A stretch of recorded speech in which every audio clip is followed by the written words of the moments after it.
No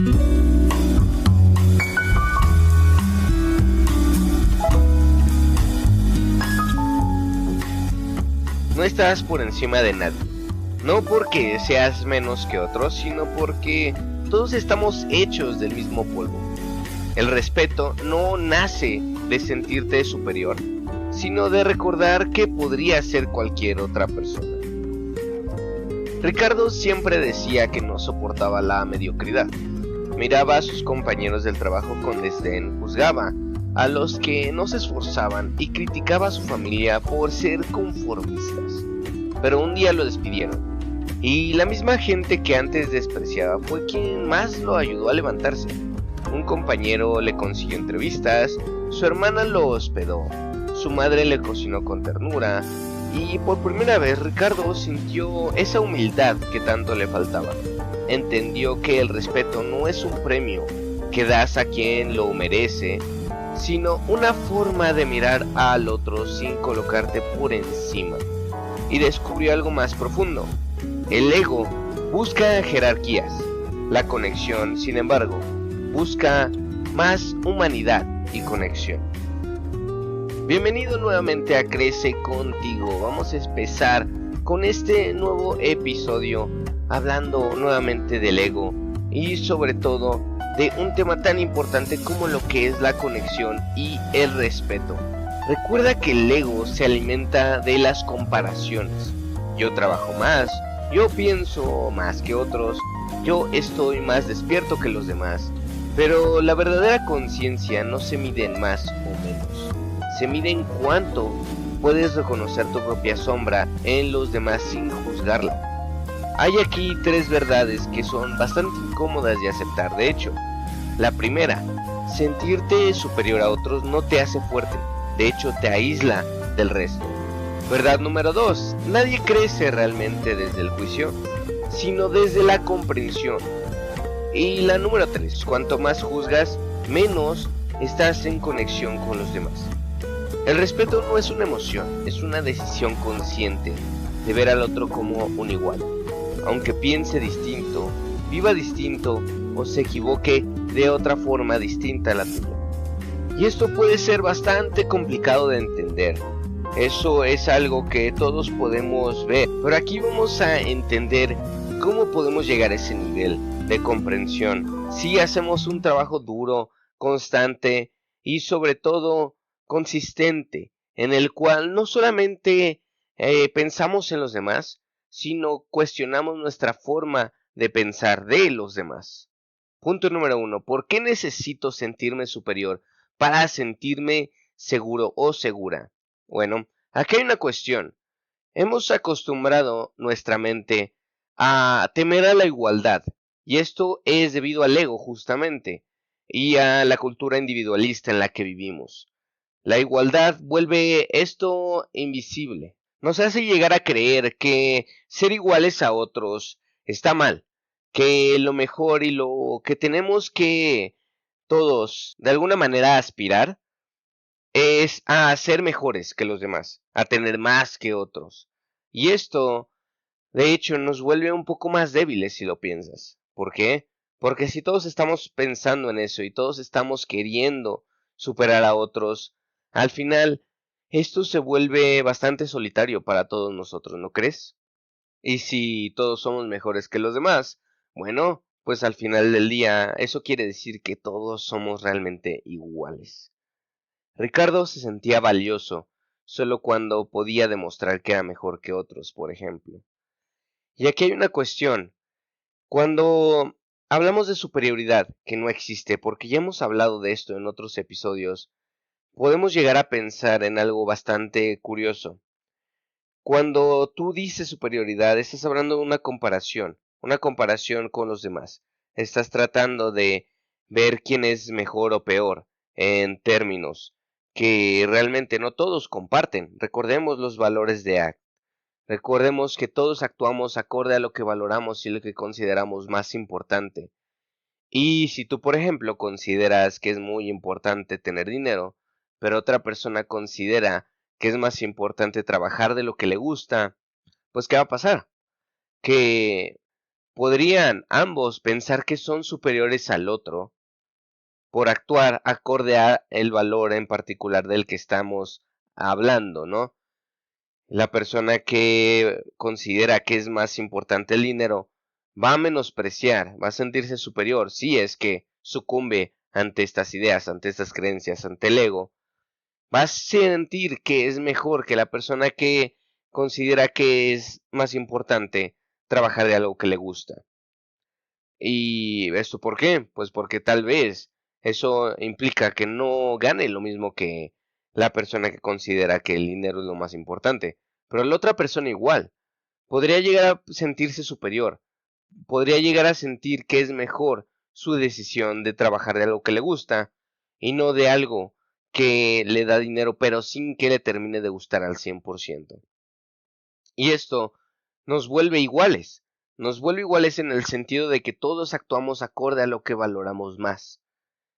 Y muchas veces tenemos que reconocer que no siempre actuamos acorde a nuestros propios valores, en el sentido de que no los cuestionamos. No cuestionamos si realmente valoramos más una cosa que la otra. Muchas veces actuamos más por hábito que por una plena conciencia de lo que estamos haciendo. Entonces, de eso se trata este podcast, de que cuestionemos todo lo que hacemos, por qué lo hacemos y cuestionemos hacia dónde vamos a ir si seguimos por el camino en el que vamos. Punto número 2. ¿A quién estoy juzgando en secreto por no ser más como yo? Bueno, pues todos tenemos una lista, ¿no? Todos nos la pasamos pensando en que somos mejor que el vecino, que nuestro compañero de trabajo, que nuestros hermanos, etcétera, etcétera, etcétera. Y como decimos, el juicio dependerá enteramente de lo que tú valoras. ¿Y sabes qué es lo curioso? Que cada juicio realmente está revelando una parte de ti que no necesariamente estás aceptando. Por ejemplo, si tú consideras que otra persona es débil, puede ser que tú creas que tú lo eres y terminas despreciando esa, entre comillas, debilidad que tú tienes. ¿Y por qué entre comillas? Porque todo es relativo al marco de referencia. Recordemos esto. ¿Qué significa? Bueno, pues que para ti puede ser debilidad no poder levantar, no sé, en el gimnasio una pesa de 30 kilos, ¿no? Pero eso realmente puede ser bastante distinto para una persona que está empezando en el gimnasio y que lleva menos tiempo que tú y no puede levantar esos 20 kilos que tú sí puedes levantar, ¿no? Entonces todo es relativo de cierta forma al marco de referencia, recordemos esto y dejemos de juzgar porque de alguna manera eso revela más de nosotros que de la otra persona. ¿Por qué? Pues porque la otra persona tendrá sus razones para actuar de esta manera, pero tú también tienes tus razones para juzgar eso en particular y no otras cosas. Si tú, por ejemplo, juzgas la inteligencia de otros, puede ser que tú te identifiques demasiado con tu propia inteligencia y que crees que eso te limita. ¿Por qué? Porque en el momento en el que sientes orgullo por una parte de ti, en particular, dejas de crecer.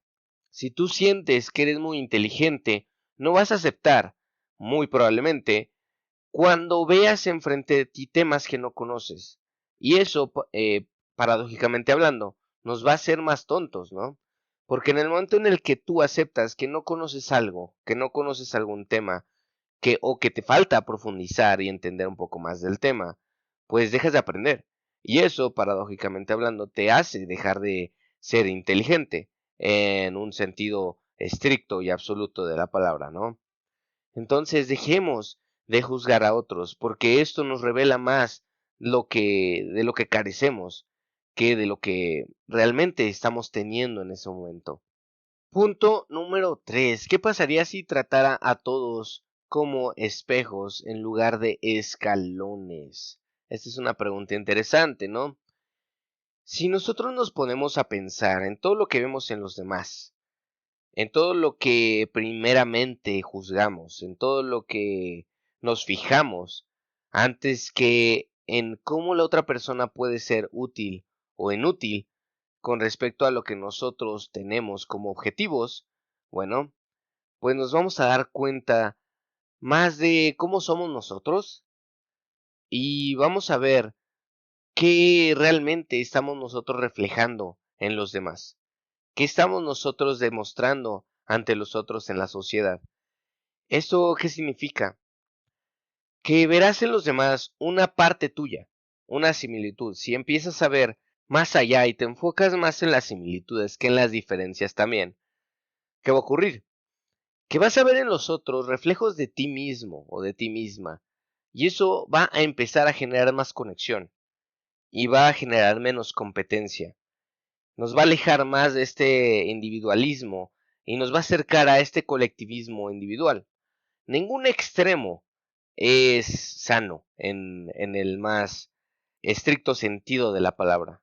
Y en el momento en el que encontramos este equilibrio entre individualismo y colectivismo, que recordemos que es una sociedad en la cual el individuo es más importante que el resto, este es el concepto de individualismo, en el cual tú ves anuncios en la televisión y tú quieres causar envidia por tener esta marca de ropa, este carro, etcétera.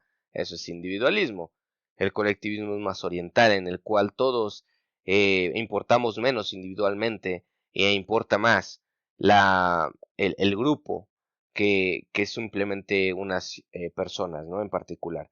Me viene a la cabeza el ejemplo de los niños en la escuela ayudando entre todos a limpiar el salón, ¿no?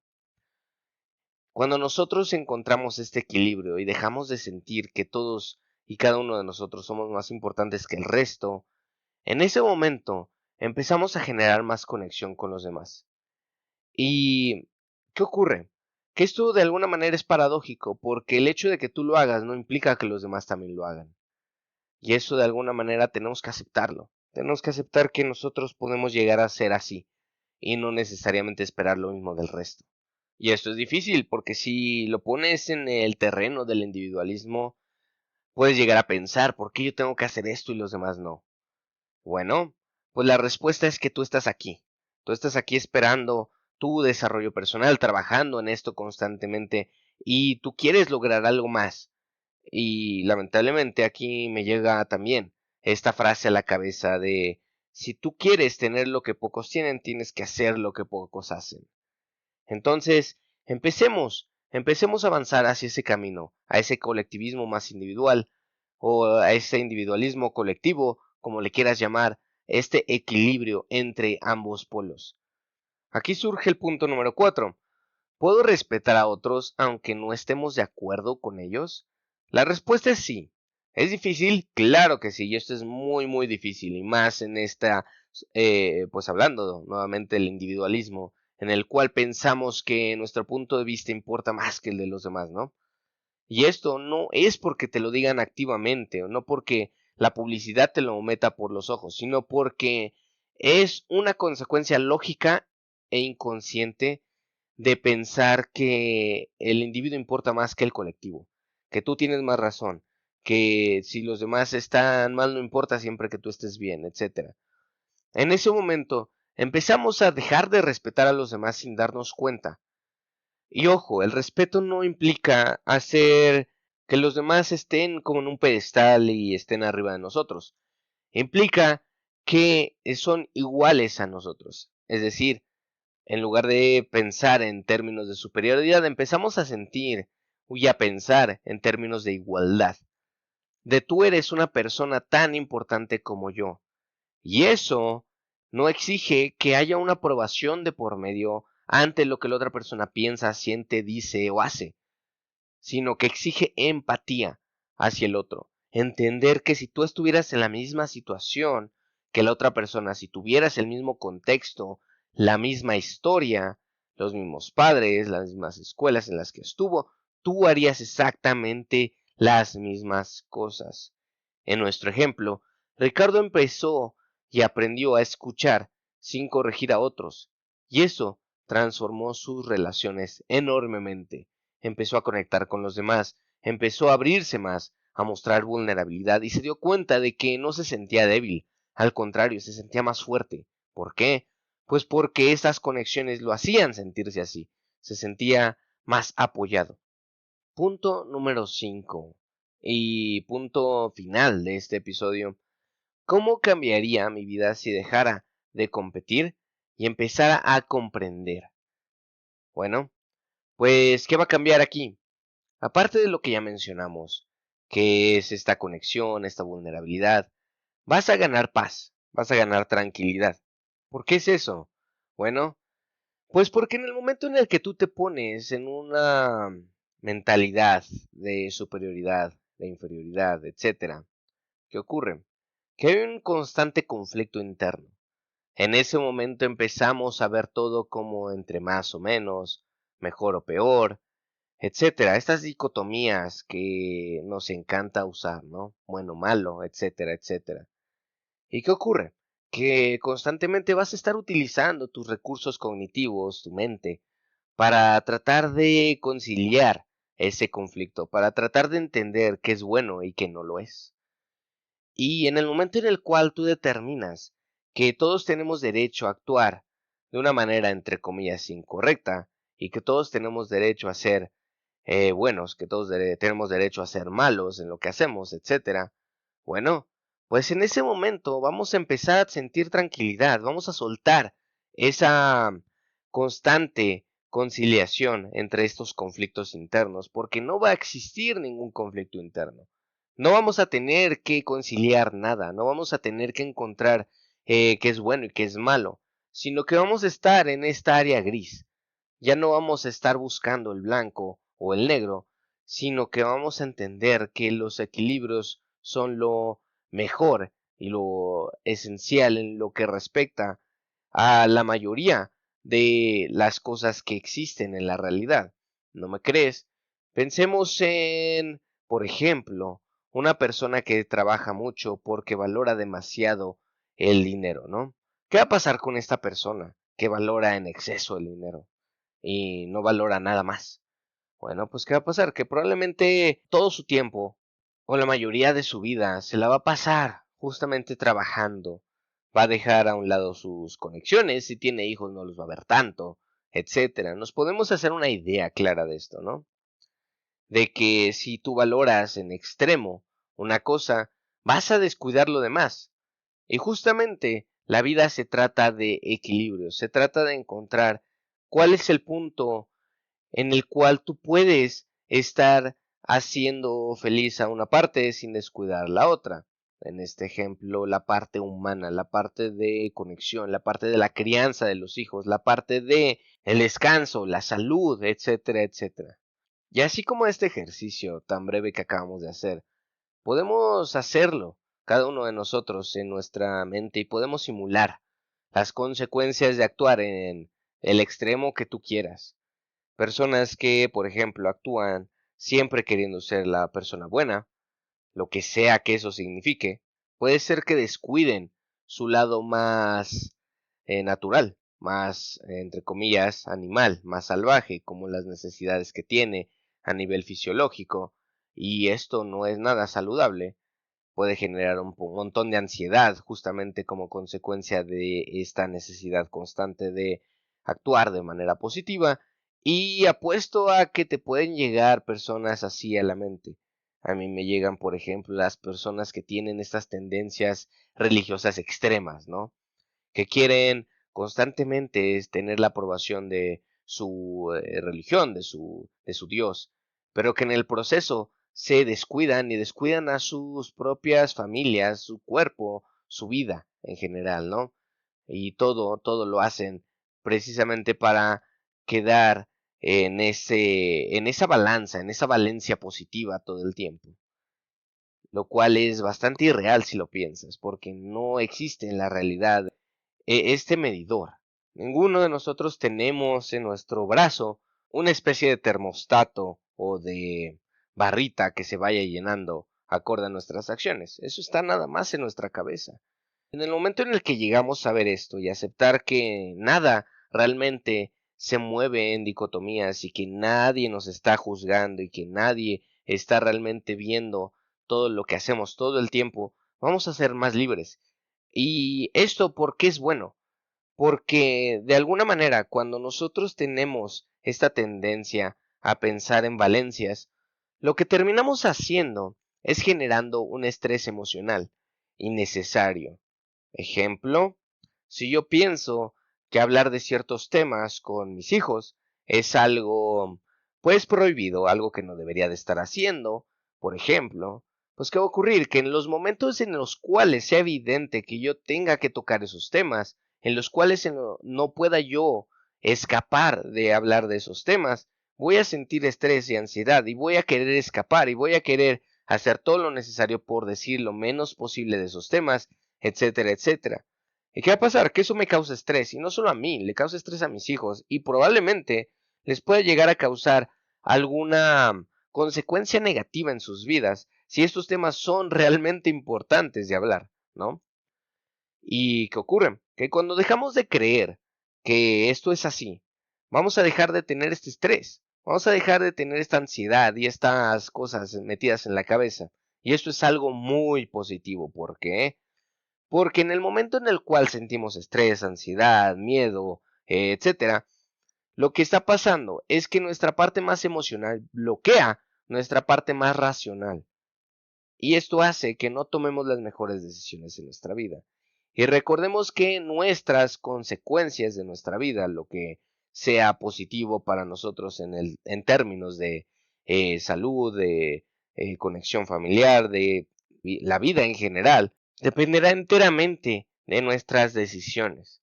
Y si nuestras decisiones no están tomadas con la parte racional, la parte lógica, la parte que piensa más, y está tomadas más que nada por la parte emocional, esta parte llena de estrés, de miedo, de ansiedad, etcétera, ¿qué va a ocurrir? Que nuestras consecuencias de estas decisiones no van a ser las mejores, van a ser de hecho bastante malas en general, ¿no? Si estamos tomando todo el tiempo decisiones emocionales.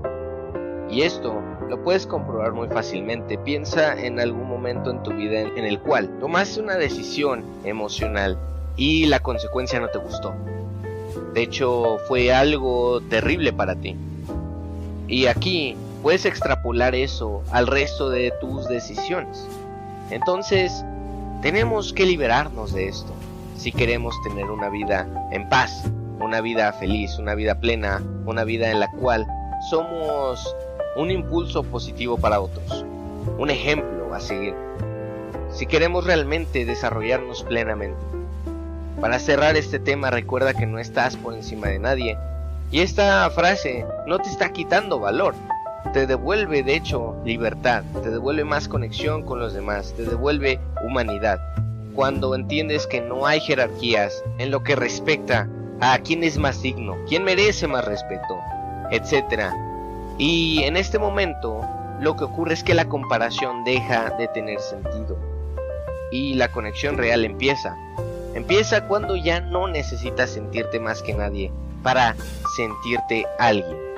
El reto de esta semana será que elijas a una persona a quien normalmente juzgas, una persona cercana a ti o tal vez no tan cercana, un colega del trabajo, un familiar, alguien con quien normalmente discrepas, y durante una conversación escucha sin pensar en responder ni en corregir. No esperes tu turno para hablar, simplemente escucha y trata de pensar qué te enseña esta persona sobre ti, qué pensamientos o qué emociones están elicitando estas conversaciones en ti, y de esta manera te puedes llegar a conocer más. Y puedes también entrenar este músculo de tolerancia y de comprensión hacia el otro. El respeto empieza donde termina el juicio. Que tengas bonita tarde, noche, día, donde quiera que estés. Gracias por estar aquí en este nuevo episodio. Recuerda suscribirte, darle like, compartir, entrar a las redes sociales para que te enteres cuando sale un nuevo episodio. Y nos vemos en el siguiente. Hasta luego.